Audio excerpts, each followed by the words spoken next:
Welcome to my channel multiple Mantra में आप सभी का बहुत बहुत स्वागत है। क्या आपका बच्चा जिद्दी है? क्या आपके बच्चे की जिद की वजह से आपको टेंशन हो रहा है? क्या आप अपने बच्चों की जिद को लेकर के बहुत परेशान हैं? तो आज आपकी परेशानी हल करने की कोशिश मैं ज़रूर करना चाहती हूँ।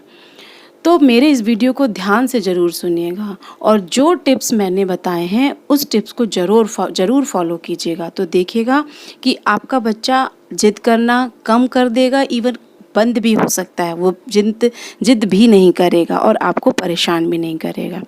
ठीक है, देखिए क्या होता है कि बच्चे छोटे होते हैं, छोटे बच्चे होते हैं ना, उम्र में तो छोटे ही होते हैं, वो एक फूल के जैसे होते हैं। तो बच्चों को जैसा हम सोचते हैं शायद वह वैसा नहीं कर पाते हैं। जो बच्चों से सोचते हैं, जो उम्मीद करते हैं, बच्चा वो चीज़ समझ नहीं पाता है। बहुत सारे लोग कहते हैं कि उनके बच्चे की आदत हो गई है कि वह हर बात में जिद करता रहता है। जिद करना मतलब किसी भी चीज़ को लेकर के जिद कर सकता है। जैसे कभी आप मार्केट जाइए, टॉय शॉप में जाइए, तो बच्चे ने कोई टॉय देख लिया तो उसे वो चाहिए और इस तरीके से जिद करने लगता है कि बस फिर वो रोना पीटना, कई बार तो बच्चे लोटना शुरू कर देते हैं।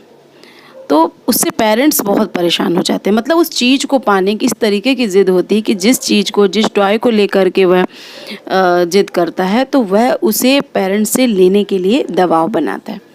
स्वाभाविक सी बात है कि ज़्यादातर बच्चों में किसी नई चीज़ को लेकर के उसको पाने की ज़िद होती है। वह चाहता है कि वह चीज़ मेरे पास रहनी चाहिए, है ना।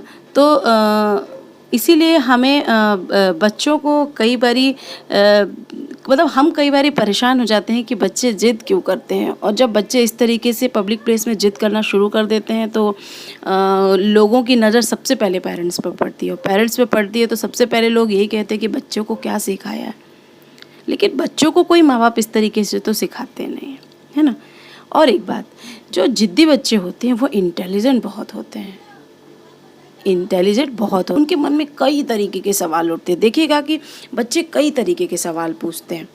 तो हमें क्या करना चाहिए, ये मेरा पहला टिप है कि पेरेंट्स को उनकी बातें ध्यान से सुनना चाहिए। पहली बात कि बच्चों की बातें, जो बच्चे बात करते हैं, जो बच्चे हमसे कहना चाहते हैं, उसे हम ध्यान से सुने। आजकल इस भाग दौड़ वाली ज़िंदगी में पेरेंट्स के पास इतना टाइम ही नहीं है कि बच्चों की बातें ध्यान से सुने, है ना। और हम उनकी बातें इग्नोर कर देते हैं और ऐसे में बच्चे बार बार नखरे दिखाते हैं, बार बार जिद करते रहते हैं।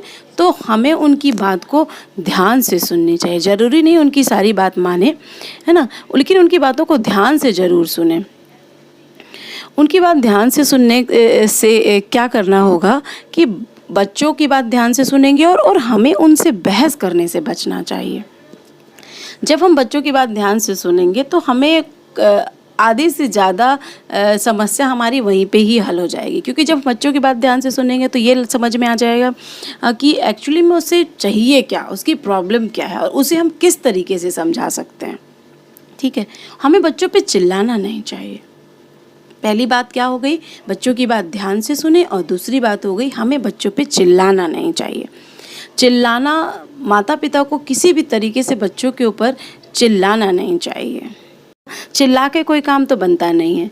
तो इसीलिए अपने बच्चों की बात ढंग से सुने। ठीक है, माता पिता अपने बच्चों को चिल्लाते हैं, उनके बच्चे और भी ज़िद्दी हो जाते हैं और बच्चे शोर मचा कर अपनी बात मनवाने लगते हैं। ऐसे में क्या करें कि उनकी बात ध्यान से सुने और बच्चों की ज़िद की आदत छुड़ाने के लिए नियम बनाकर चलें।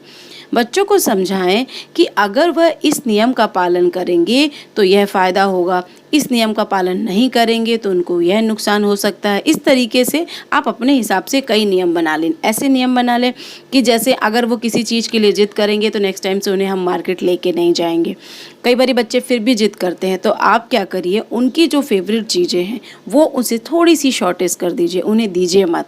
फिर देखिएगा कि बच्चे, है ना, और वो डिसिप्लिन में आ जाएंगे, है ना, उनकी जिद भी कम हो जाएगी। तो आप छोटे छोटे अपने घर के हिसाब से नियम बना लें और बच्चों की मन की बात समझें। कई बार पेरेंट्स बच्चों पर इतना ध्यान नहीं देते कि उनकी मन की बात को समझते।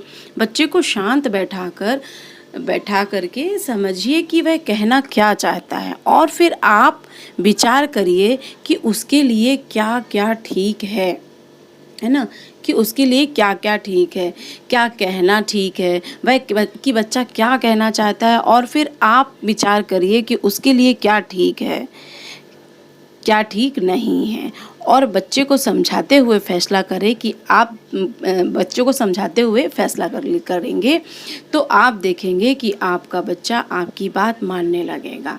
सीधी सी बात है कि हमें बच्चों से बहस नहीं करना है ना, बच्चों की बातों को ध्यान से सुनना है, छोटे छोटे नियम बनाना है और उन्हें शांत बिठाकर बच्चों को ज़रूर समझाएं। देखिएगा कि आपका बच्चा जिद करना छोड़ देगा।